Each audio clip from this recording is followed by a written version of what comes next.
In today's episode, I want to talk a little bit about how to start or grow your side hustle when you feel like the people around you are not in support of the idea, when they're not in support of you and your side hustle. This is Rich Teachers with Becky Park. When I wanted to try reselling for the first time, I didn't really tell my husband.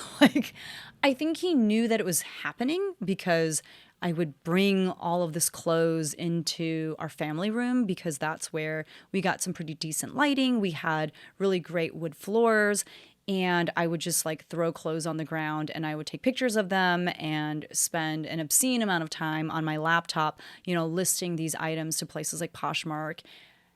But I didn't tell him what I was doing when I started. And I, to be honest, think it was out of fear that he would basically harsh my vibe. I was really excited at the prospect of trying something new. I was really excited about the money that I could potentially make.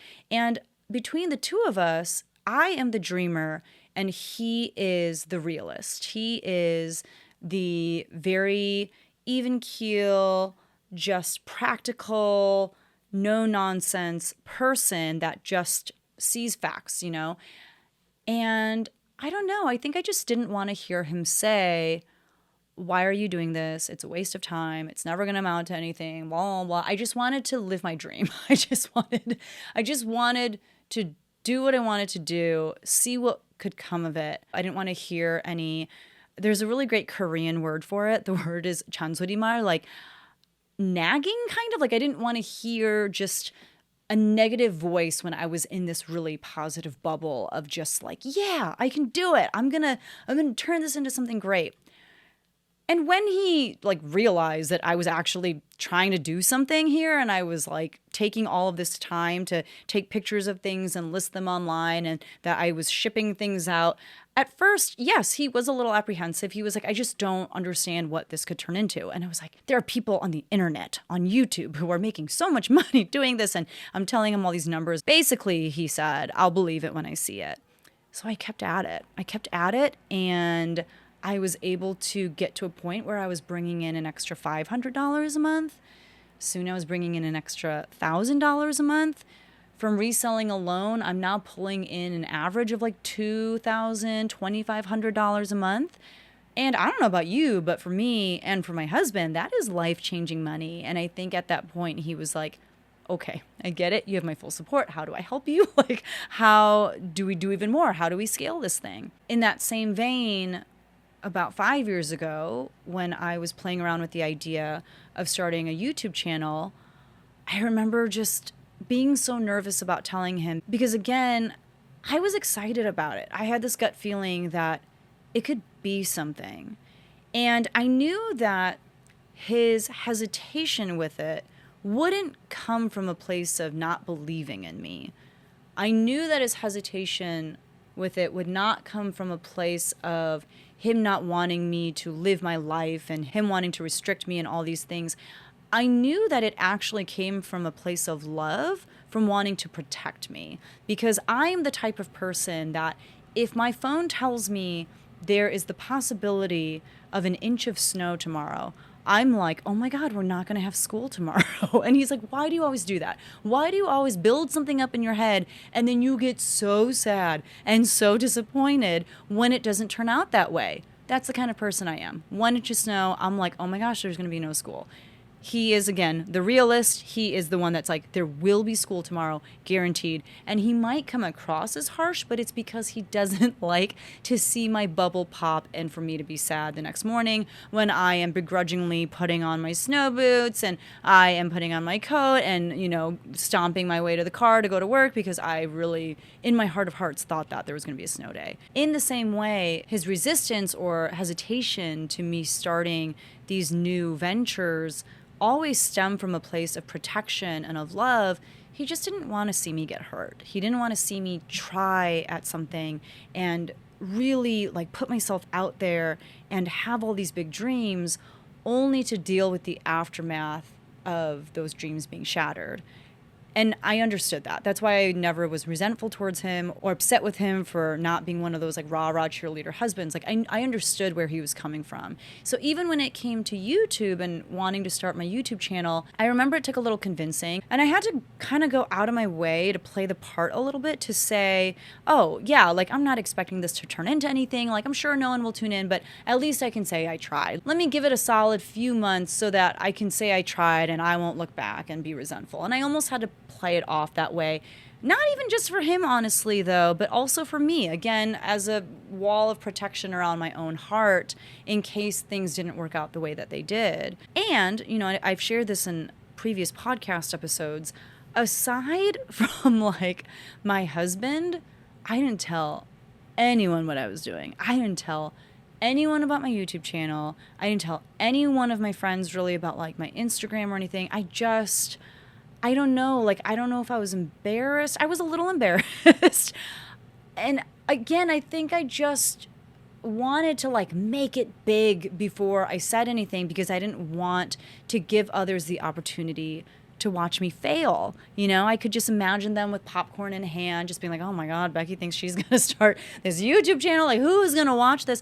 And that really was my mentality of what people would think. And so I remember not telling a soul aside from my husband because I like had to, right? Like he'd be like, who are you talking to for 3 hours in our room by yourself? Like, obviously I had to be like, I'm trying this YouTube thing. I'm filming videos is what I'm doing. This is, I think, the number one question or pain point that I get from budding entrepreneurs, from people who have great ideas for side hustles and people who just can't get started. A lot of people say, I just don't have the support from the people around me. I don't have support from the ones that I want the support from the most. My partner doesn't want me to start the side hustle because they're afraid of how much time it'll take away from them or from our family or from whatever else we have going on. I know that the experiences that I shared with you about what it was like for me when I first started, those experiences are not really experiences that show a lack of support. At no point did my husband look at me and say, you cannot do this, or I don't want you to do this, or what are you thinking? Like, who's going to watch you? Or, you know, at no point did I hear those words or that sentiment from him. It was more along the lines of, okay, just remember, like, you might not actually make that much money from selling our clothes online. Like, the people that you're watching online are probably liars. Like, it was more that kind of messaging than you're going to fail, you're not going to make it, or how could you? I didn't get any of that. And so I cannot speak from personal experience when it comes to giving any sort of advice or tips on how to deal with that kind of energy around you. One thing I can say without a shadow of a doubt is that the moment when my husband went from being, I don't even know what to call it. Indifferent is not the right word. Unsupportive is not the right word, but protective. Let's use the word protective. The moment he stopped being protective and stepped into supportive territory was when he saw the difference in our bank account. It's when he saw, holy cow, this girl's making serious money. She's not making $10 here, $50. She's making serious money. Like, this is actually worth it. And how can I get on board? How can I help? How can I help make that number go up? The moment he was able to buy in was the moment that I was able to prove to him that this was a viable side hustle, a viable small business through my bank account. It was not my words. It was not how I used my time. It was through the change in our bank account.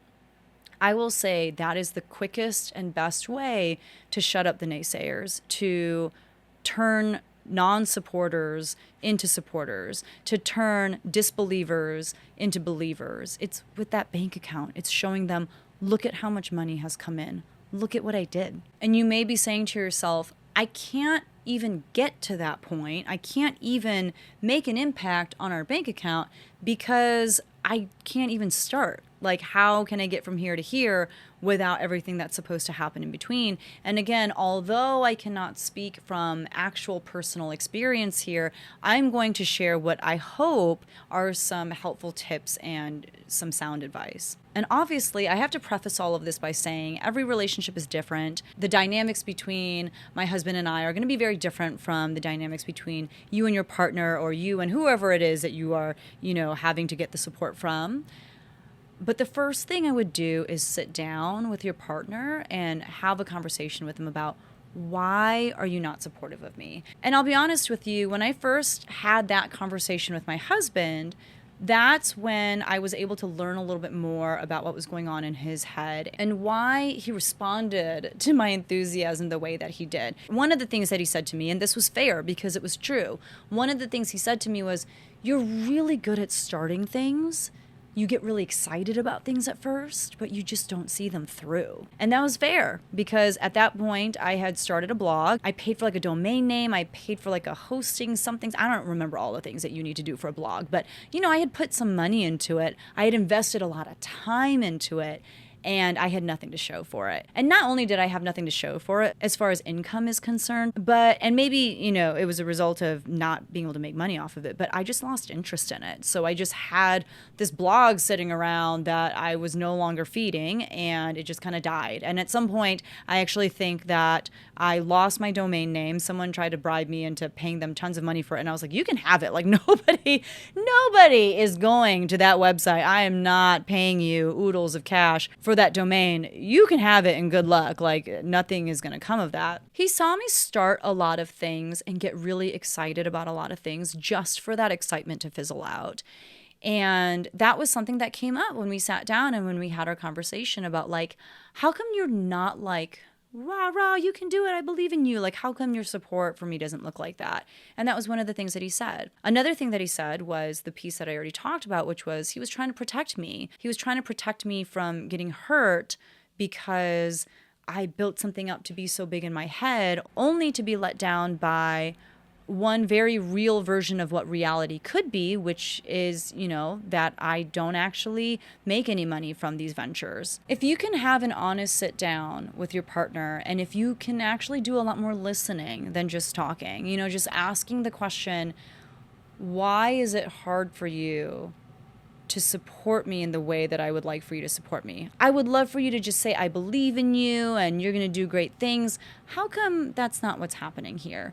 And just listen and see why your partner feels the way that they feel. The last thing that came out when I had this conversation with my husband was he said, I'm afraid it's going to take you away from us, your family, more than you're already away from us. Because as a choir teacher, I would have lots of things after school that I had to do. At work, I had a lot of rehearsals, I had a lot of performances, I had a lot going on. He was just looking out for what was best for our family. And that honestly forced me to look within and ask myself some hard questions too. It forced me to reckon with the fact that there were times when my husband and my kids felt like they were not a priority to me. And as a mother, as a wife, that was hard to hear. And it was sad to me that that's how they felt. And that was a wrong that I had to right. And this was so long ago, but I remember it being a positive conversation. I remember it being a productive conversation, something that really helped us grow as a couple and as a family. I was able to work on things like just being way more present when I was spending time with them, not running to my phone every time it beeped, or just, I don't know, like just trying to be a more present mom and trying to set aside time that was just family time. And to be honest with you, that's something I still need to work on to this day. It's something that I can be a lot better about. And it's something that my husband still does a really good job of reminding me of, which I need. But it was a good conversation. I think we grew a lot as a couple as a result of it. And so that's the first piece of advice I would give you is talk with the people who you want the support from that you're not getting it from and ask them, why they are responding in this way. I think you can learn a lot about yourself. I think you can learn a lot about how these people view you, what it is that they want from you, any fears that they may have on their end. I think these are important things because I think what happens if you were to just kind of steamroll and get started without their blessing, or to get started without having sometimes these difficult conversations with them, I think a natural response that others could have towards you is resentment. I think they could become angry. I think they could become bitter. And I like to just kind of air everything out in the open. I like to just put everything on the table, deal with everything first, and then move forward. Now, after that conversation, if it doesn't go very well, if you don't get the kind of response that you want, maybe you hear hurtful things, maybe you hear things like, you're never going to make it, like you're not good enough to X, Y, and Z. I've heard from people that this is what their loved ones say to them. And if that's the case, I say, you put your head down and you work so hard at this thing, almost out of spite, so you can prove them wrong, so you can show them that you are everything you said you are, that you are going to do everything that you said you were going to do, and that they are going to feel pretty dumb on the other side when you're able to prove them wrong. And when is the proof in the pudding? It's when you're able to show them that bank account. It's when you're able to show them all of the gains that you've made for yourself, for your family, because of the amazing work that you're doing, because of the small little business that you're building. I imagine it's really hard to be in a situation where you're not getting support from the ones that you most want support from.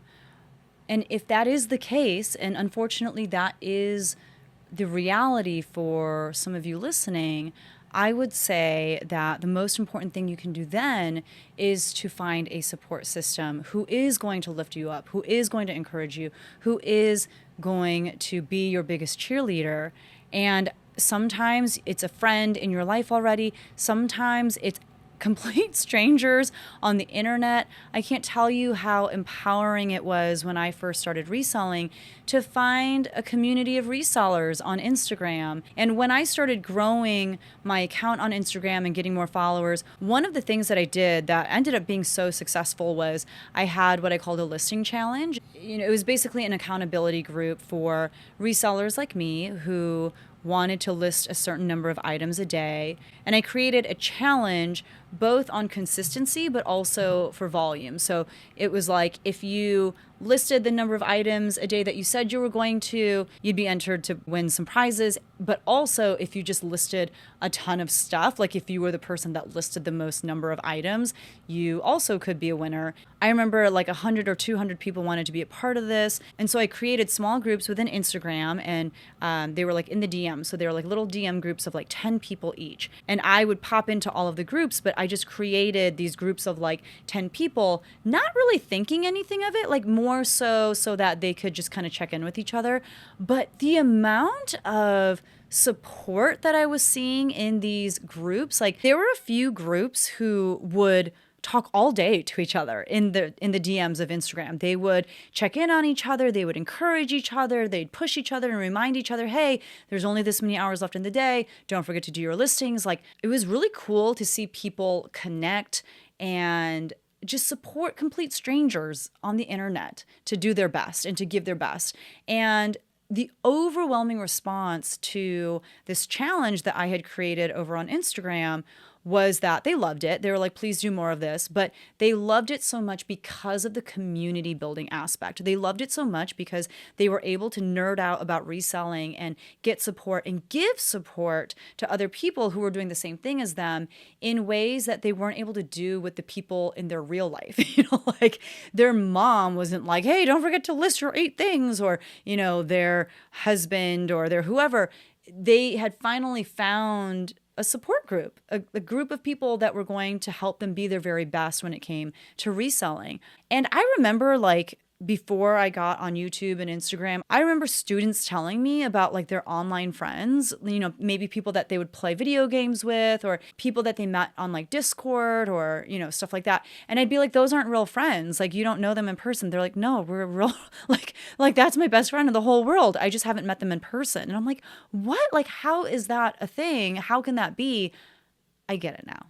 I get it now because I myself have real, true friends that I have met through the internet, through YouTube, through Instagram. I've had the pleasure of meeting a handful of those people in real life, but I have found so much support and love and encouragement from people that I met online. If you're not getting the support from the people that you want in your family or, amongst your close circle, go on the internet, go on Instagram. You don't have to have any followers, but just start finding the people that you resonate with. Find people that are in a similar part of their journey as you so that you can walk alongside them, grow alongside them. You can encourage them, they can encourage you, because there is also something about being able to give to someone that is just as empowering as when someone is supportive and encouraging to you. Join Facebook groups that are centered around what your side hustle or your small business idea is. There are so many really cool ways to connect with people because of the internet that just didn't exist, even just a few decades ago. And even as someone who has a good amount of support, from my family and my friends and my husband and all those people, there is something really cool about getting specific support from people who are doing the same specific thing as you. And listen, the goal of my podcast is to be your biggest cheerleader, to be your constant reminder that you can do hard things. My goal is to push you and challenge you and encourage you to become this future version of yourself that you don't know. You have not met this person yet. You don't even know that this person resides in you, but I do, because 5 years ago, 7 years ago, if you told me that this is where my life would be right now, I'd tell you that you're crazy. I'd be like, what are you talking about? Like, even what I was dreaming when I listed my very first item on Poshmark, or even what I was dreaming when I filmed my first YouTube channel, where I'm at now has surpassed all of those dreams. And what's crazy is 5 years from now, 7 years from now, there's a version of me waiting on the other side that I cannot even begin to fathom what life is like over there. There are things that version of me has experienced and has done and accomplished that I don't even have the capacity to dream up right now, because I'm just not there yet. And it's okay. And I've got people who are spurring me on and encouraging me and saying, hey, there's more, keep going, like press on, stay consistent. It's amazing what's over there. Just keep going. My goal is to be that for you. I know you can do this. I know you can. And if you're not getting support where you want it, that's okay. It's their loss. And there is going to come a day when you get to prove them wrong. There is going to come a day when you get to say, without having to say anything at all, look at everything I've done. Look at what I have built. Look at what I have accomplished. It would be so nice to do all of this with everyone's unwavering support. Sometimes we're not given that. Go out and win anyway. I hope you enjoyed today's podcast episode. And if you did, I'd really appreciate it if you could leave a 5-star review on wherever it is that you listen to podcasts. If you're watching on YouTube, please hit that like button. It means so much and helps out my channel a ton. And I know we didn't talk a lot about teaching, but remember, this is a podcast about growing your side hustle while you teach. And so from me to you, thank you so much for being a teacher. Thank you for changing the lives of your students. Now get out there and change your own. Thank you, and I'll see you in the next one.